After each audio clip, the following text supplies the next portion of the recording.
স্পষ্ট করে আমরা বলতে চাই, ছাত্র জনতার আকাঙ্ক্ষা এই রাষ্ট্র হবে গণতান্ত্রিক রাষ্ট্র। অন্য কেউ অন্য কিছু যদি চিন্তা করেন বাংলাদেশে, সেটা বাংলাদেশের মানুষ হতে দেবে না। গণতান্ত্রিক রাষ্ট্র হবে এবং গণতান্ত্রিক সংবিধান হবে। এই লক্ষ্য ছাত্র জনতার লক্ষ্য, এই লক্ষ্য ছাত্র জনতার ঐতিহাসিক সংগ্রামের মধ্যে দিয়ে এই রায় সামনে এসেছে। কাজেই এই গণতান্ত্রিক রাষ্ট্র এবং গণতান্ত্রিক সংবিধান কিভাবে অর্জন করা যাবে, এটা কোনো একক দল কিংবা বিশেষ গোষ্ঠীর কোনো প্রশ্ন নয়। বাংলাদেশে কিভাবে একটা গণতান্ত্রিক রাষ্ট্র এবং গণতান্ত্রিক সংবিধান অর্জন করা যাবে, তার জন্য প্রয়োজনীয় আলাপ আলোচনা দরকার। আমরা অন্তর্বর্তী সরকারকে বলবো, অবিলম্বে সিরিয়াস রাজনৈতিক আলোচনা শুরু করেন।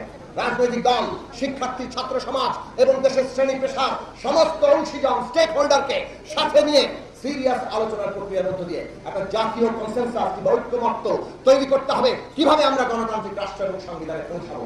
সেই কাজের উদ্যোগ আমরা দেখতে চাই।